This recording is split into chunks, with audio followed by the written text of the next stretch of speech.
Picard, enseignant à l'école Franck Sanson, située en zone d'éducation prioritaire à Bordeaux.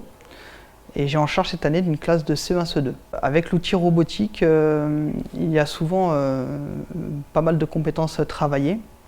On peut travailler des compétences langagières, des compétences en résolution de problèmes, des compétences en production d'écrits.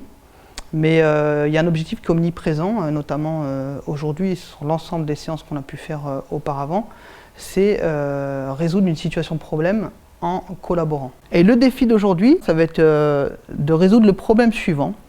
Je vais vous demander, avec le robot Timio, de lui permettre de se déplacer sur notre aire de jeu, tout en évitant les obstacles.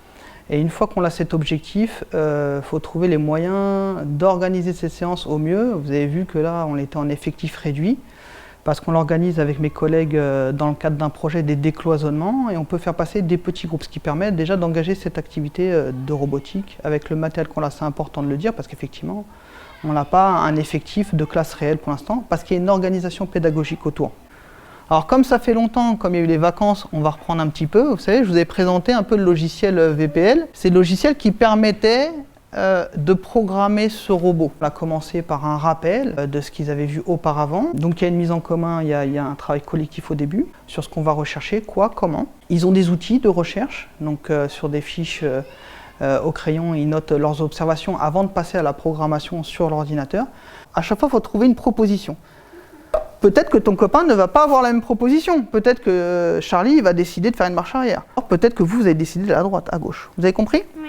Alors pour l'instant, c'est juste une manipulation comme ça, il n'y a pas l'ordinateur. Allez-y, c'est parti. Alors c'était très tentant pour les enfants de tout de suite allumer, mais c'était important qu'ils aient une réflexion avant sur ce qu'ils allaient faire et demander. Parce que dès qu'ils ont l'outil informatique et dès qu'ils ont les robots allumés, ils partent et c'est un frein parfois à leur réflexion. Vous allez programmer votre robot. Juste une petite question. À votre avis, il y aura combien de lignes de programme là ?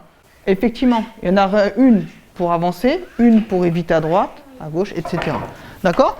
Et après cela, je leur ai proposé de partir sur le défi, donc permettre au robot de se déplacer en évitant les obstacles via la programmation sur l'ordinateur. L'idée c'est essai, erreur, corriger, jusqu'à temps d'obtenir le résultat obtenu, qui était de faire en sorte que le robot avance en évitant tous les obstacles. Ce qui est prévu, c'est qu'à un moment donné, il y a une erreur dans votre programme, c'est pas grave, c'est normal.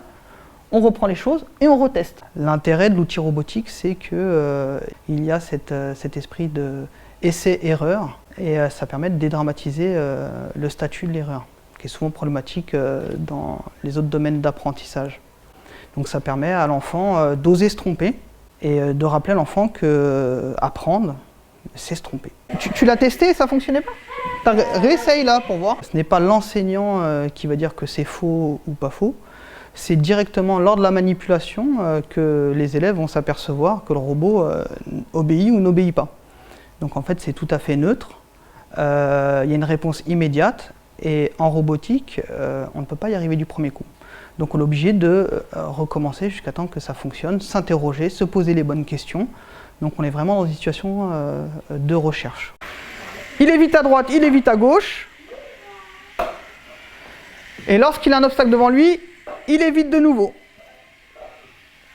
Eh bien le robot a dit que c'était bon. Et l'intérêt qu'il y a aussi avec ce type de pratique, c'est que c'est assez motivant car ce n'est pas utilisé tous les jours. Et ça permet aux élèves qui sont parfois en retrait, en difficulté dans certains domaines, de se mettre en avant. Donc c'est plutôt gratifiant pour eux et valorisant. J'ai trouvé la mise en activité des élèves très simple, c'est-à-dire qu'ils étaient tout de suite dedans, ils savaient de quoi on parlait, ils étaient à l'écoute des consignes, ils étaient même un peu trop engagés puisqu'il fallait les freiner pour bien respecter les étapes. Et l'objectif qui était fixé a été atteint. Les élèves étaient attentifs, étaient dans l'essai, l'erreur, ils cherchaient, ils étaient en collaboration, ils étaient actifs de leur défi.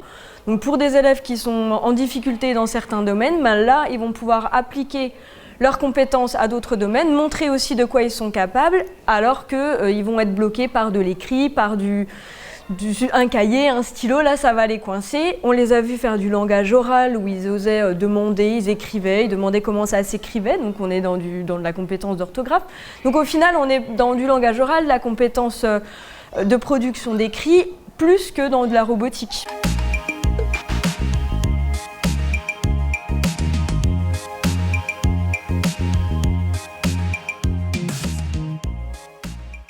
Je conseille déjà aux enseignants de se renseigner auprès des circonscriptions. Il y a toujours du matériel qui est en attente d'être utilisé en fait. Mais au-delà du matériel, il faut aussi une formation. Alors la formation, c'est pas forcément descendance, mais ça peut être des partages. Donc ne pas hésiter effectivement lorsqu'on a mené ce type d'activité en classe, de le présenter en conseil des maîtres pour justement transmettre un peu son savoir et diffuser ce qui peut fonctionner. Alors attention, ce n'est pas un outil magique, parfois ça fonctionne pas. Et surtout, je leur conseille vraiment de se lancer, même si on ne sait pas trop, même si on fait des erreurs. On va être dans la même dynamique que les élèves, c'est-à-dire on va faire des essais-erreurs et on va prouver aux élèves que se tromper, c'est pas si grave que ça. Et en fait, c'est l'histoire du numérique, c'est comme ça, et de la vie, des essais. Tout ne peut pas fonctionner du premier coup, dédramatiser tout ça en fait. Donc effectivement, quand on débute, comme dans tout projet, il y a un investissement. Mais j'ai envie de dire, il y a un bon retour sur investissement. Voilà.